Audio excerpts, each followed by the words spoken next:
gonna slap some sense into you! So the thing is, everyone who gets sad reacts differently, right?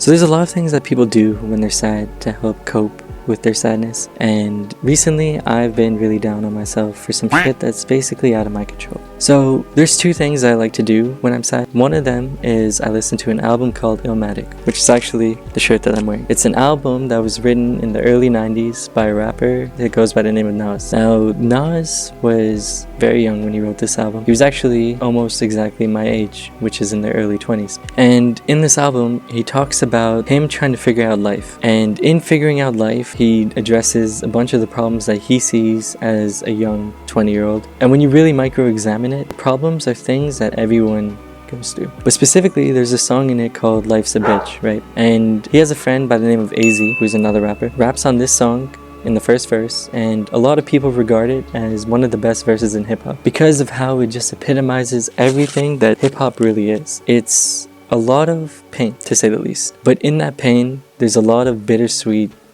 things that go on. There's a lot of beautiful things that exist within this pain. So AZ's verse in the beginning, he says, realizing the realism in my life and actuality. Fuck who's the baddest, a person's status depends on salary. So I'll skip a bit, I'll get to the point that I'm trying to get to. He then later on says, even though somehow I know we all gotta go, but as long as I'm leaving thieving, I'll be leaving with some kind of dough. Now forget the money aspect about this. He's explaining that eventually everyone dies, and no matter what, everyone's gotta go. And then later on he says, life's a bitch and then you die.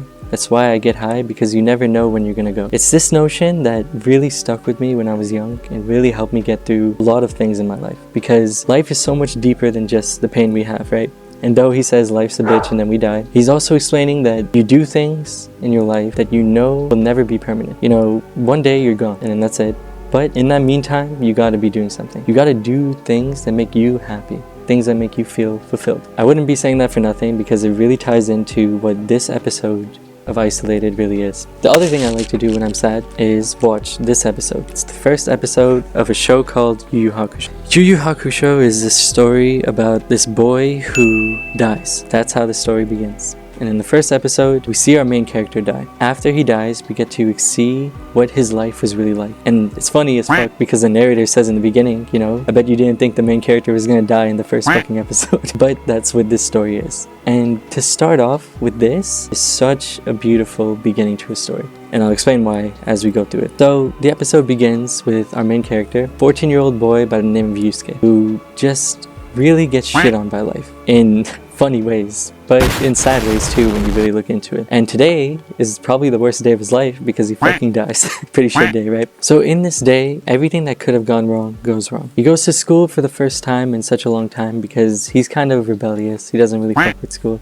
But he doesn't fuck with it because he feels like everyone's always looking at him like he's a villain.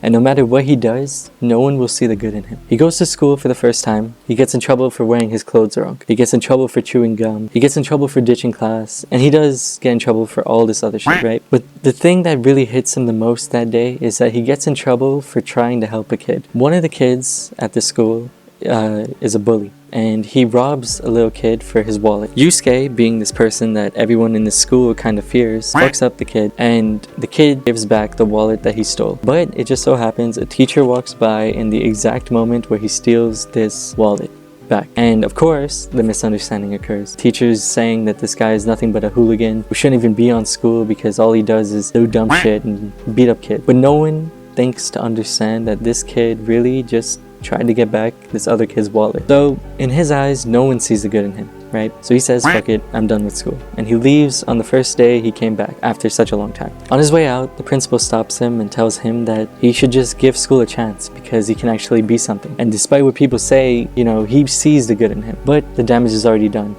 Yusuke says, fuck this, I'm out of here, and dipsy. Before he leaves, a girl who he's really good friends with, a girl by the name of Keiko, tells him that he should take school more serious. He just basically ignores her and just walks off. But these two people are really close, Yusuke and Keiko. Keiko is the only person who sees Yusuke for a human being, and not just some hooligan that people see him for. And this is shown when Yusuke overhears her talking to other students and telling them Yusuke's not as bad as people make him out to be. So he leaves school, and a rival school that's somewhere around in the neighborhood sees Yusuke, and they try to fight, but Yusuke runs away and beats this guy up. It's weird. It's a it's an anime at the end of the day. Bear with me. Yusuke beats the shit out of this guy, and he goes home. And when he goes home, his mom's an alcoholic. When he goes home, it's shown that his mom is an alcoholic. And the mom's an alcoholic because the dad was never in his life. Typical shitty household. The mom says go away because she needs some cigarettes and she wants him to go get it. She's pissed off and he just leaves the house. And little did she know that was the last time she was going to see her kid, because her kid was going to die right after that. Yusuke's walking around the city and he's just annoyed at everything, annoyed at life, annoyed at all the shit around him. And he sees a little boy kicking a ball, right? And the little boy is not afraid of Yusuke because this boy doesn't know anything about this guy. It's just another random guy, right? But this kid is just kicking this ball in the middle of the street, which is pretty fucking dangerous. So Yusuke tells him, stop kicking the ball around, you're gonna fucking die. Foreshadowing. Someone dies. Kid doesn't listen, of course, and he kicks the ball into the middle of the street.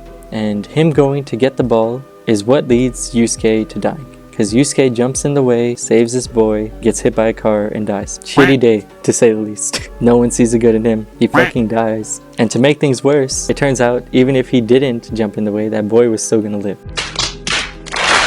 So after Yusuke dies, the story doesn't end, of course. The story still continues, because what good is the story if the main character dies in the beginning? A witch appears and is talking to Yusuke's soul, which is exactly Yusuke. The witch tells Yusuke that he's been given an opportunity to come back to life. He says he doesn't want to go back to life. He just wants to die because it's not like anybody would miss him. The witch tells him, that's a very impulsive choice. You should see what happens and then decide whether you really don't want to live or not. So Yusuke goes through the rest of that day. But that rest of that day is literally just his funeral. He goes to the I don't know what they call it, the wake, I'm assuming it's called a wake, where the dead body's out and all these people come in and, they give their prayers and send their regards or whatever. And in that, he sees exactly what he thought he would see. People are talking shit about him, and he hears all of it. He hears the same teacher that told him that he was a hooligan for stealing that wallet, that it was good that he died because he's better off dead, and that, life is just better off without Yusuke. Fucking crazy for a teacher to say that, but there's some crazy ass teachers out there in the real world, so whatever, that's like normative at this point. But the principal, the same principal that told Yusuke, to really, face his fears and come back to school and be someone, tells them that they're disgrace to what teaching is. He goes into the wake and Yusuke hears everything. Yusuke hears this principal say that he doesn't feel sad, but the only thing that hurts is that Yusuke could have been somebody. And now he's dead and he'll never have a chance to be anything other than nothing. Because life's a bitch and then you die, right? After that, there's nothing. So he tells him that he's only sad that this guy never made something of himself and that his life is over. Yusuke hears this and those words really stick with him because he feels that way himself. He's always felt like no one really gave him a chance.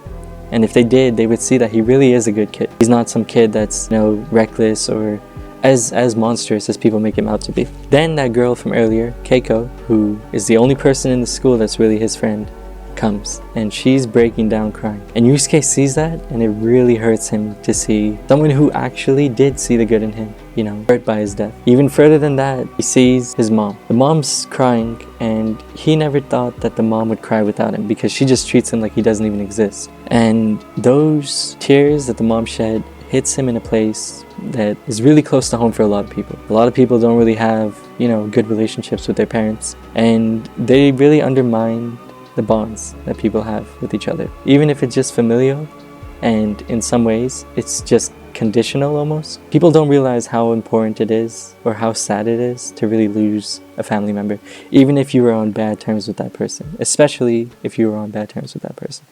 But that's neither here nor there. And the thing that really hits him the most is the little kid that he saved comes to his wake. And the little kid says something that always hits me because it's a kid. The kid doesn't know any better, right? And the kid says that he just wished he could have played soccer with that guy because he was so nice. Yusuke, of course. That shit made me cry like a bitch when I first seen that. That is one of the most heartbreaking things to hear. And you just meet this Yusuke kid. When you see just like the impact someone can have, even if they don't realize it, it really hits home. Because sometimes it's easy to undermine your own life, right? It's easy to misunderstand how important you really are. It's easy to get that misconstrued when it doesn't seem like you're really appreciated by anyone. And you don't really get, or you don't really hear the things that really mean a lot to you, right? Yusuke hears all that, and ultimately he decides to give life a second chance. And that is the first episode. The reason why I always watch that when I'm sad is because it always teaches me that I undermine myself. Recently, you know, I've been really sad for shit that didn't really matter. I mean, it kind of matters, but when I really reflect on life and all the things that's, you know, got me to where I'm at in my life, it really doesn't mean shit. But in the moment, all these things mean so much more than I make them out to be. And I watch that every time I'm sad because it makes me realize that, honestly, people would be fucking depressed if I wasn't here. It sounds really weird to say that out loud, but that really, really sticks with me, you know? It really makes me understand that I really am valuable. It sounds so stupid because I'm talking to a camera and saying this shit, and there's probably only like 20 people that are really gonna watch this shit, but that shit really hits me. And it should stick to a lot of you, a lot of the 4 people that are gonna be watching this shit. But life really is beautiful, and it's hard to understand that when everyone's always berating you and life is just shitting on you the way Yusuke got shit on. This dude's life is fucking ass. If I was him, I probably wouldn't want to come back to life either. Despite all that, life is still beautiful because you can always be something, you know? No matter how depraved or beaten down or any of that shit you may feel, feeling like you can still be somebody always hits close to home to me, because sometimes it's hard to understand that, especially when life seems so daunting. It's like, specifically me, I want to be a writer one day, right? And being a writer is so fucking difficult because how many famous writers do you really know? Do any of you guys even know what Yu Yu Hakusho is? The story I'm talking about? Probably not. And if you did, you're smart. But either way, it's like, I want to be something that isn't really almost plausible, really. But I want it so badly that I'm willing to do whatever it takes to get there, right?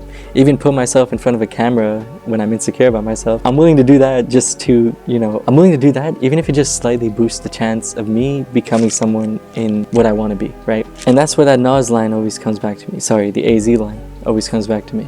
Even though somehow we know we all gotta go, but as long as I'm leaving thieving, I'll be leaving with some kind of dough. Now forget the money aspect of that, somehow we all gotta go. Now forget the money aspect of that, somehow we know we all gotta go, right? And when I go, which will happen to everyone, but when I go, I want to die knowing I did something that made me happy, right? I want to go living a life that I'm satisfied that when I die, I'm not leaving thinking, oh shit, you know, I fucked up with this person, I did this, should have done that, blah, blah, blah. I want to die at peace, you know? And I think I just want to die happy. And I am going to die happy. And that's what this episode really teaches me.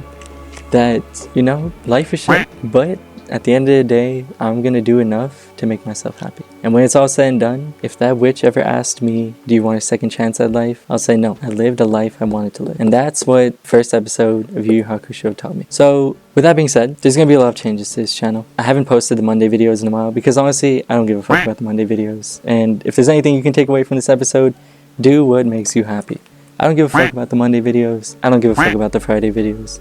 I give a fuck about the Wednesday videos. So here's what I'm going to be doing from now on. Every Friday will be this Wednesday video, Isolated, which, if you didn't know, it's where you take a piece of a story and take it out of its context, okay? And every Monday, I'm proposing a new idea. It's going to be something called Intimacy. What it will be is examining the relationship between 2 characters of a story. Outside of the context, just like Isolated, you just look at a specific interaction between 2 people and you see what you could get away from it. And those are the changes I'm making because, like I said, there's no point of doing something in your life that you're going to be dissatisfied with or unhappy with, or doing something grudgingly. So I'm gonna do what I want to do, and that's what I want to do. If you're ever sad, watch this fucking episode. As an introduction to a story, this is probably the most perfect introduction I can think of, because it really hits home. And I hope it hits home for a lot of people who may feel that same way, who may feel like, you know, sometimes life is a bit debilitating, whatever the fuck it is, debilitating or debilitating, I don't know. You get what I'm trying to say.